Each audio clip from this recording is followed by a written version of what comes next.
Hi, this is Kendall Boyson, professional life and recovery coach, and you're listening to Encouragementology, the practice of instilling hope.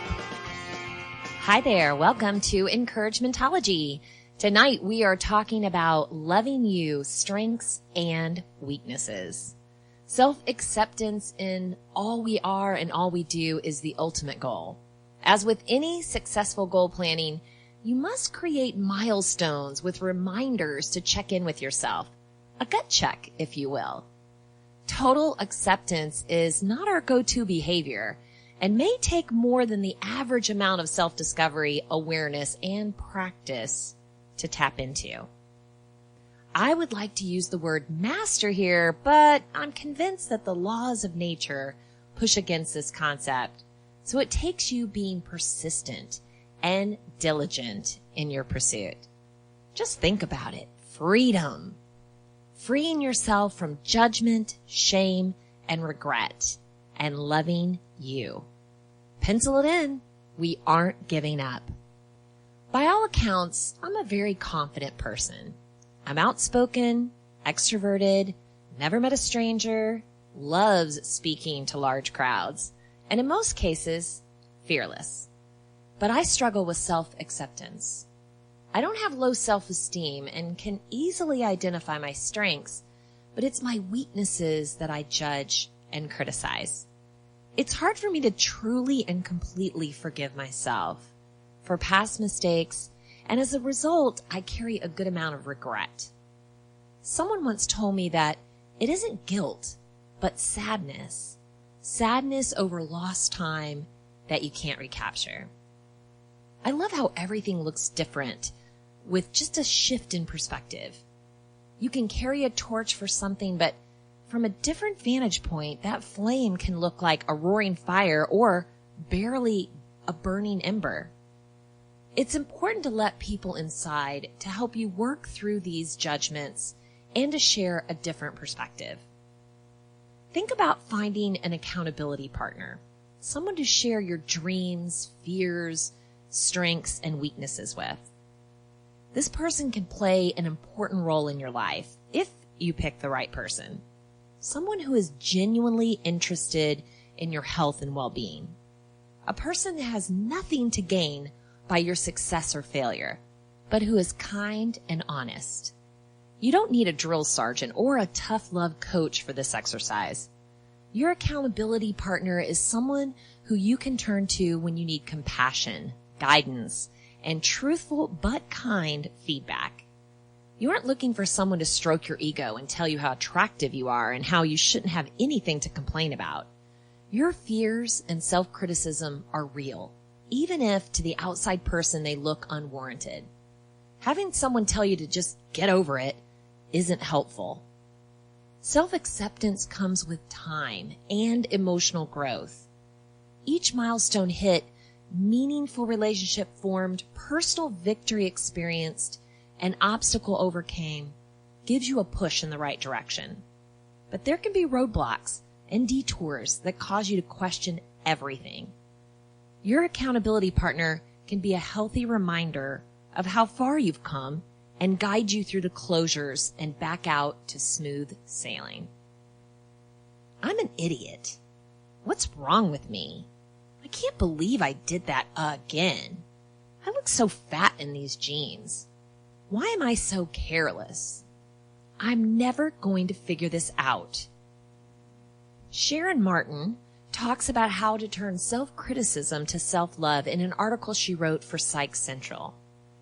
If you're highly self-critical or have a harsh inner critic, you think poorly of yourself, you say critical, negative, demoralizing things to yourself. You accentuate your faults and ignore your strengths and accomplishments. Criticism chips away at your self-esteem. It leads to hopelessness and shame.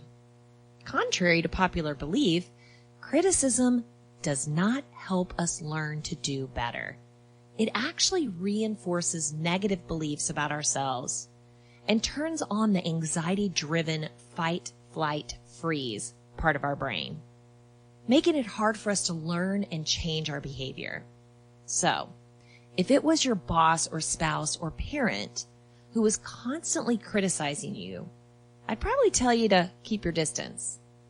But when the criticism is coming from inside your own head, it's a harder problem to solve. Clearly, you can't stop listening to yourself. So, we need to learn how to change our thoughts. Did you know that self-criticism is learned? If you were criticized a lot as a child, you may consciously or unconsciously think you deserve criticism. When you're told you're stupid or fat or lazy over and over again, you start to believe it. And then, even after your parents, teachers, or other critics from childhood no longer have your ear, you may find that you've taken over their job. You're criticizing yourself because it seems so natural and so deserved. We also criticize ourselves because we have unrealistic expectations. Whether you realize it or not, self-criticism is built on perfectionism.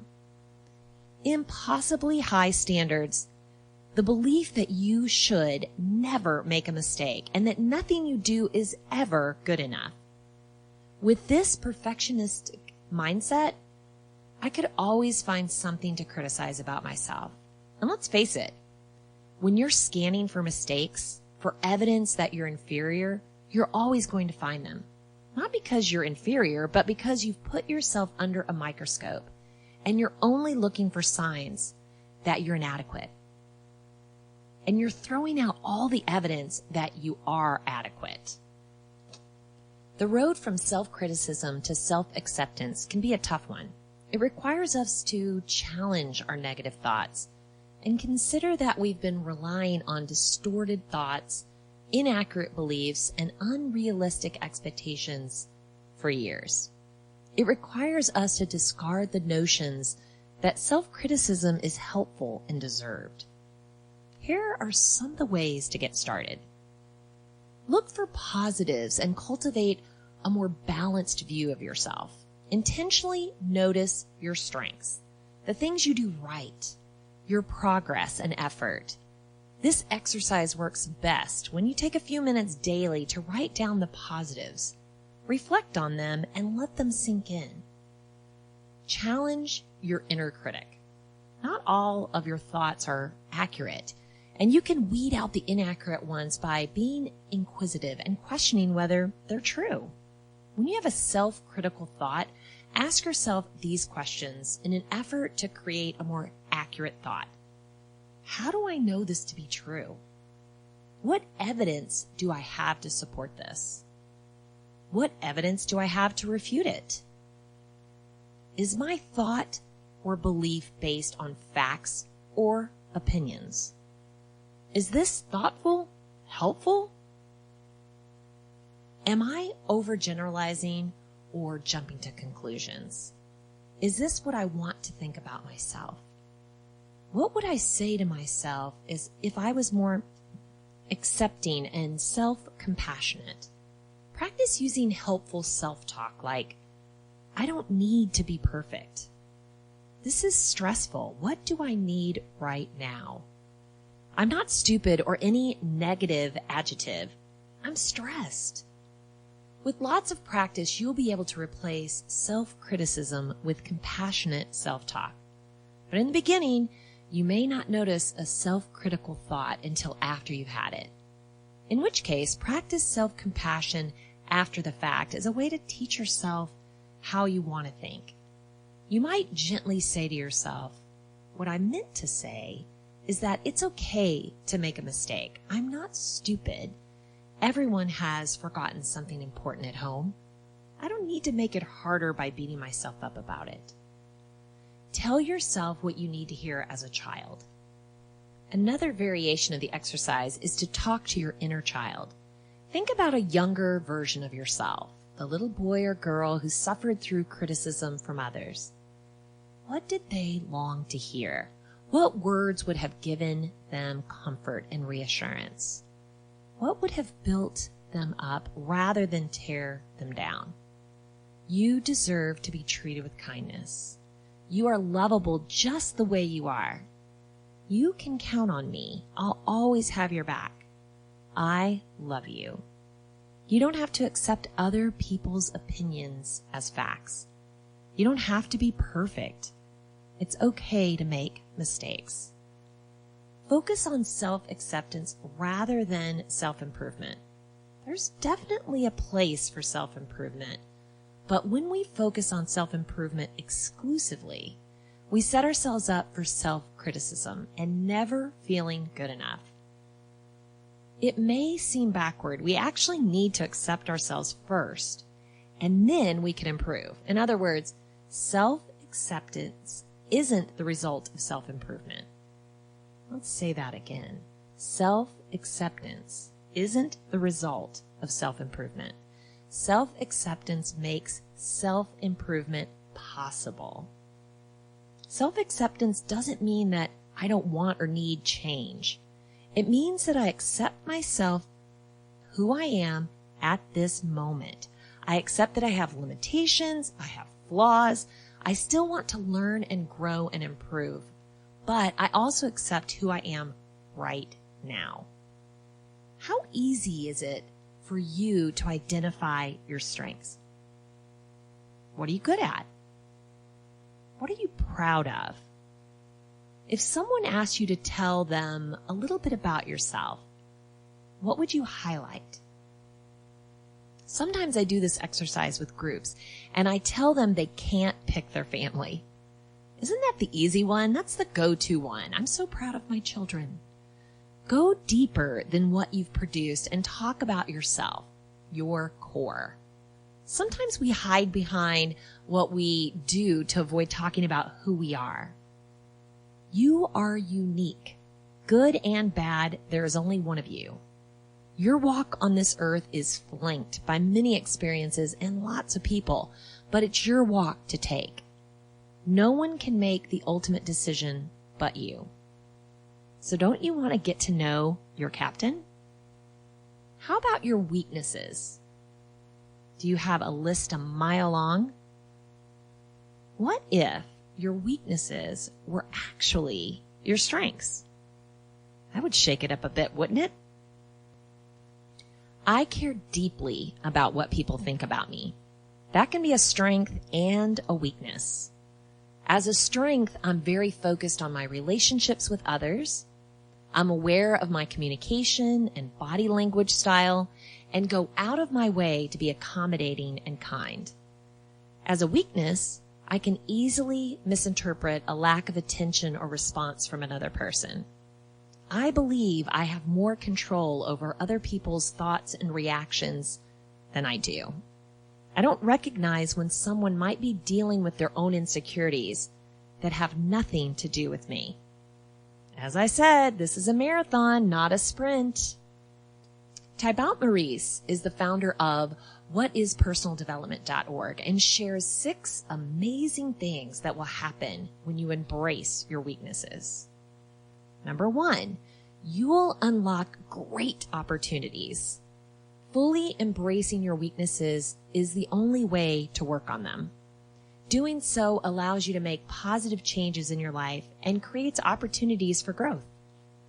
Will you make peace with your weaknesses, or will you work to only conceal them? Regardless of your choice, fully acknowledging them is the first step. Working on your weaknesses can yield amazing results. For instance, low self-confidence might be hindering your ability to attain success and happiness. In this case, focusing on that particular weakness and taking full responsibility for it would produce several positive changes. It would likely unveil hidden potential and create significant momentum in your life. Of course, trying to get rid of a certain weakness isn't always the best idea. Not every weakness can or should be changed. Sometimes all you need is the courage to recognize it and accept that you can't or shouldn't do anything about it. After all, imperfections are a part of being human, right? You aren't a superhero, and no one is asking you to be one. Number 2, you'll uncover your fears. Fears can masquerade as weaknesses, which means that finding the courage to acknowledge your shortcomings may be the first step in facing your fears. Ask yourself the following question. Am I genuinely bad at this particular thing, or am I just scared of doing it? Many of us think we're genuinely bad at something when we actually aren't. In many cases, we're only bad at it because we're running away from it or failed to face it properly in the past. Are your shortcomings disguises for fears you're trying to avoid, or are they legitimate flaws that you can accept and move on from? The answer is within, and you'll find out if you're fully honest with yourself. In any case, allow your weaknesses to guide you. Number 3, you'll reduce your ego. For many of us, pride stops us from fully acknowledging our flaws. We're afraid of being seen as weak, or we're scared of showing our vulnerability to others. This causes us to become defensive whenever someone points out our shortcomings or threatens our self-image. Have you noticed that defensiveness is usually a sign of denial? When someone points out a weakness that you have not yet accepted, it hurts your feelings. By learning to embrace your flaws, you'll reduce your ego and diminish your fears. You'll be happier with yourself, which will allow you to drop the defensiveness and accept constructive criticism without feeling hurt. Number 4, you'll develop self-compassion. Have you ever felt inadequate because of your weaknesses? If so, you may feel ashamed and try to hide it. You may even feel that people would no longer accept you if they discovered your little secret. Well, it's more likely than not that there are millions of people who have the same secret. Maybe you have trouble remembering people's names, or maybe you aren't good at socializing during events. Whatever your weakness, maybe why not embrace it and work through it rather than trying to hide it? You could even try taking it less seriously and laughing about it.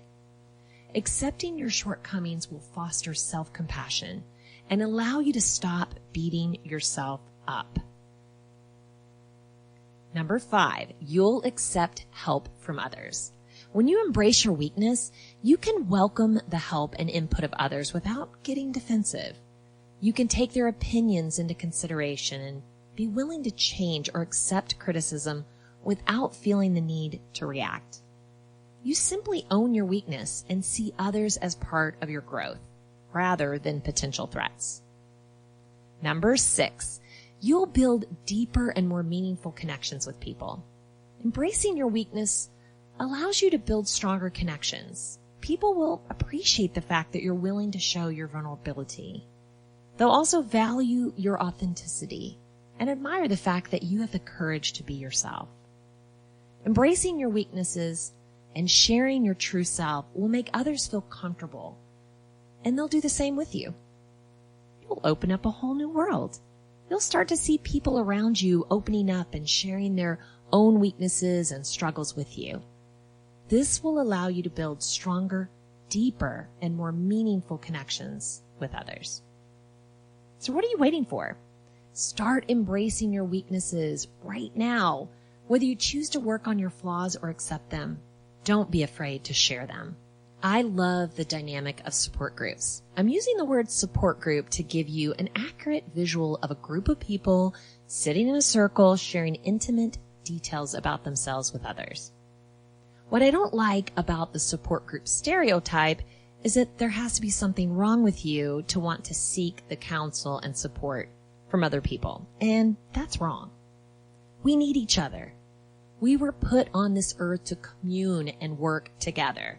That's how we survive and thrive. Being independent does not mean going at it alone or solo.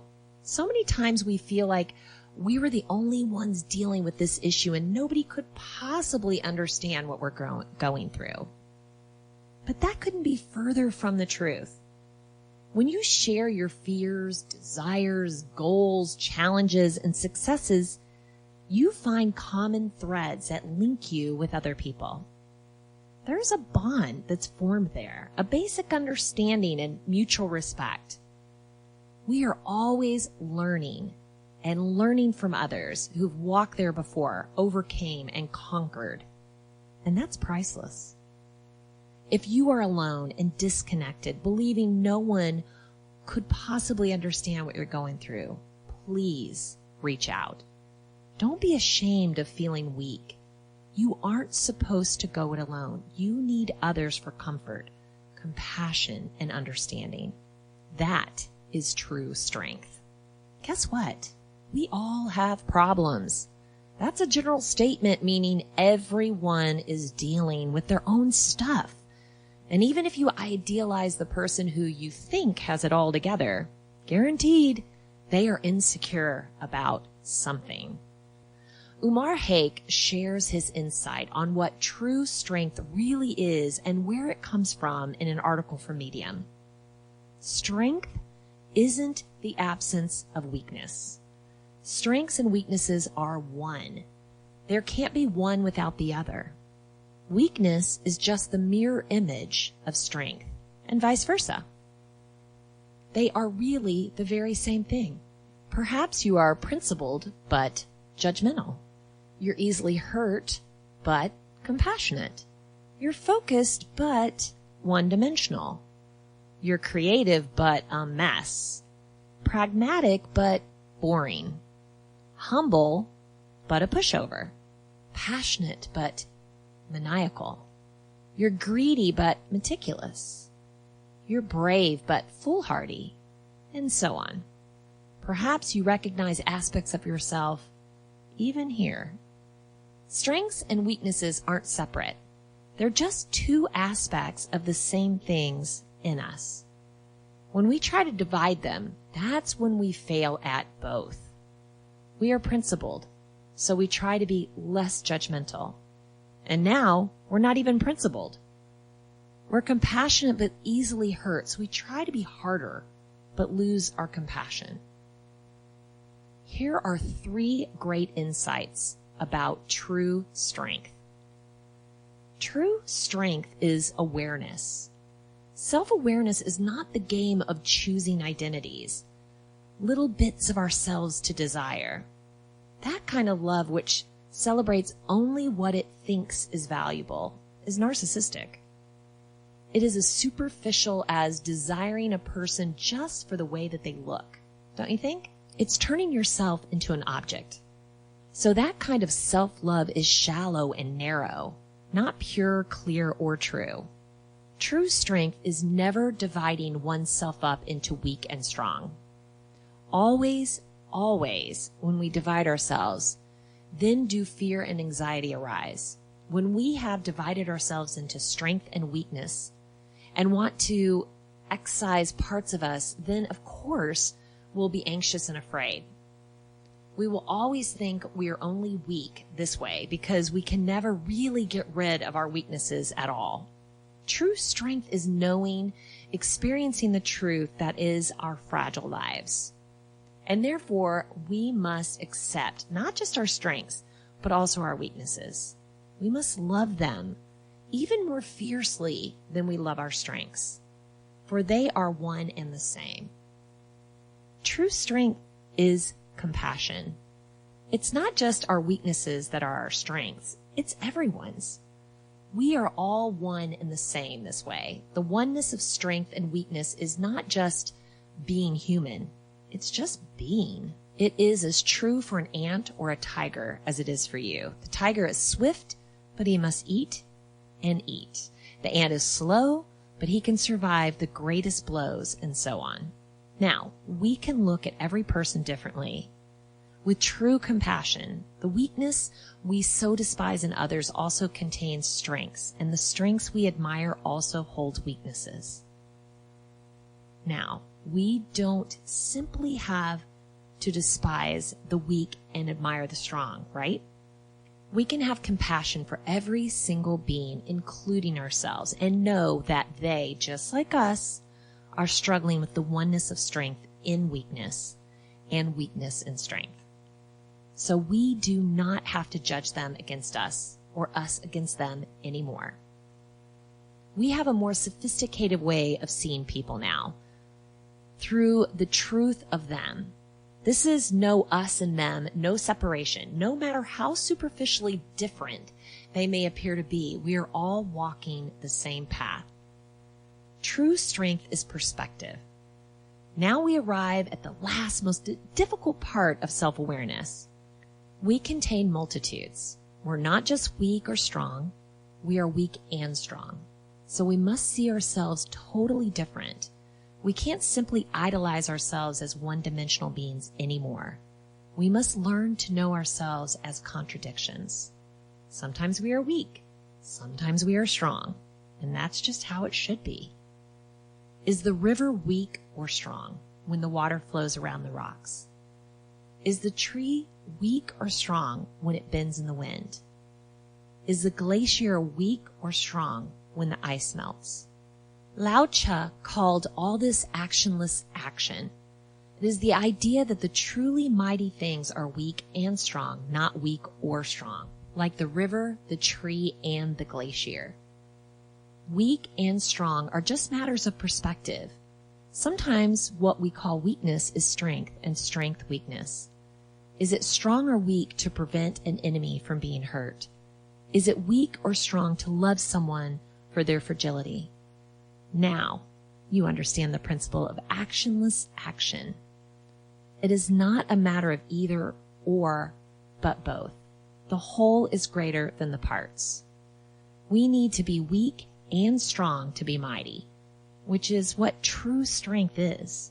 The river, the tree, the glacier, all the forces of nature are mighty not because they are weak or strong, just because they are weak and strong. And so are you. Part of self-discovery is definitely knowing yourself. As I mentioned before, I talked to groups about what they're proud of, and not saying family, digging a little deeper and talking about what they're proud of themselves. What are some of their redeeming qualities? What are some of the things that they can recognize about themselves? And we go through kind of a worksheet, and I think it's applicable here. These are some questions that you can use to dig a little bit deeper into how you feel about things, so you can uncover your strengths and your weaknesses. So number 1, if you have a pen and paper, you can write these down or just write down your answers. What do I love absolutely? Deep down, what matters to you? Write down the things that give you energy and excite you. People, places, activities, ideas. What really gets you going? Down in your core. Number 2, what do I consider my greatest accomplishments in life? This is a moment in your life that you felt really proud of, accomplished or successful. What did it take to make that happen? List out your steps, because each of them is an achieved milestone and should be celebrated. Really dig in there. What are your greatest? Remember, I said you can't say children or family. Dig deeper. Talk about yourself for a minute. It's so hard to do, to really celebrate our own accomplishments, but this is a worksheet to help you do that. Number 3, what would be my purpose if I knew no one would judge me? If there was no fear, no worry, no repercussions, no judgment of your choices, write to your most deeply held wishes and dreams. What would you do? Write it all out. Even if it seems ridiculous and it makes you giggle, guess what? It makes you you. Write those down. Number 4, if there were no limits to what I could have or could want in my life, what would that be? Before self-doubt creeps in, what would your life look like if no wasn't a possibility? List out what you would be doing, where you would be living, how successful are you, what kind of person would you be? answering questions like this make you dig into what's important to you, and it's a great way to uncover your strength and your weakness. What's hard for you? You might find it difficult to reward yourself with good things, and that can be a weakness. Or you might find that your strengths are actually some of your weaknesses. Number 5, if you had all the money in the world, what would you do? Make a list of every single thing that you would really love to see happen in your life if you had all the money in the world. After the obvious ones, obviously, challenge yourself to think along the lines of no boundaries and fulfilling a purpose. Then what would be on your list? Is your mind swirling, thinking of all the amazing things that you could do, the lives that you could impact? Number 6, who do you admire most? Who exudes the qualities that you admire most in a person? Think about what really inspires you in this world and who is living their own world out loud. Who do you look at and think, gee, really wish I could embody all of those characteristics? I see their positivity and I see their wonderful glow. Wish I could embody that. Who is that person?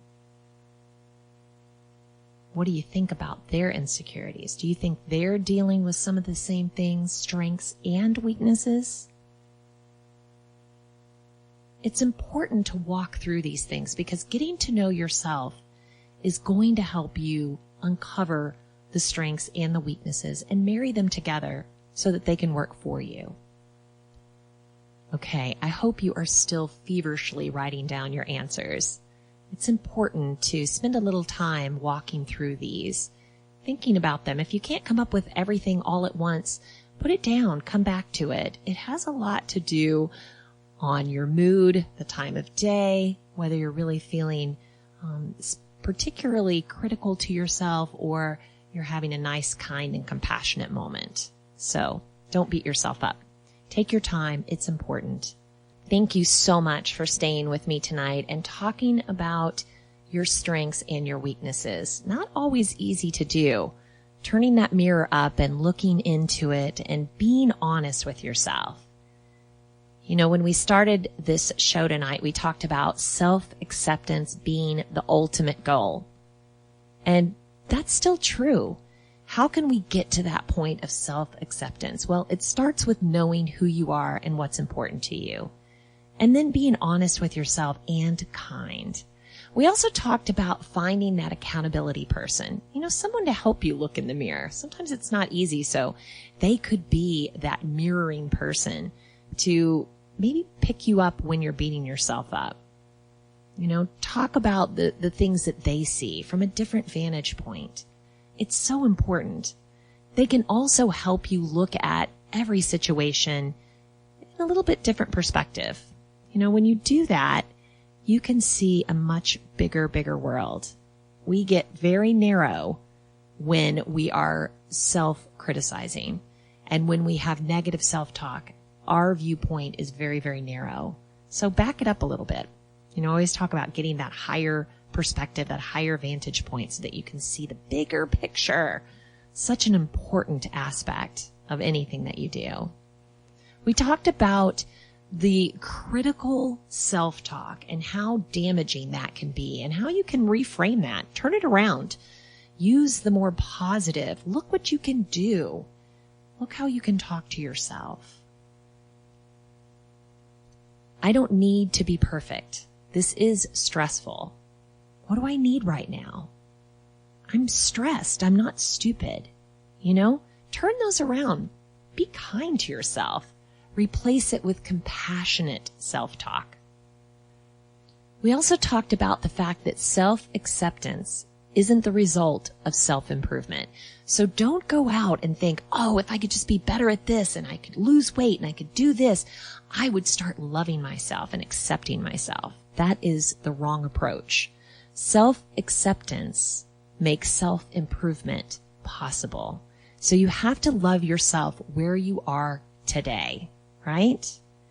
We also talked about, digging deep and finding out not only what you're proud of, but maybe what some of the things that you would like to work on and how you could turn those weaknesses into strengths, right? We found out a lot of different ways, like unlocking some new opportunities or uncovering your fears and reducing your ego and developing some self-compassion for yourself, accepting help from others and building deeper and more meaningful connections, which is always, always a plus. We also talked about, when we get in our own head and we get lonely and we get self-criticizing, we can isolate. And that's just the wrong time to do that. We need each other. We need to reach out. We need to connect, and we need to find support in other human beings, which is so important. That really is true strength. We also talked about some other true strengths like awareness, compassion, and also perspective, right? How a river can be both weak and strong when it flows around the rocks. I love that. And the tree can be weak or strong when it bends in the wind, right? So let's take another step forward to self-acceptance. Today, you might have uncovered a weakness that turned out to be a mighty strength, and a strength you've been using to hide weakness. We can shift our perspective to see things with a new light as we start to forgive ourselves for what we can't control and love ourselves for who we are. So I challenge you, embrace all that you are, good, bad, and undiscovered. You have the power to accept and improve while loving you. And I know you can do it. Thank you for listening to Encouragementology with Kendall Boyson, where we find positive ways to handle some of life's challenges. I stumbled through until the path was clear.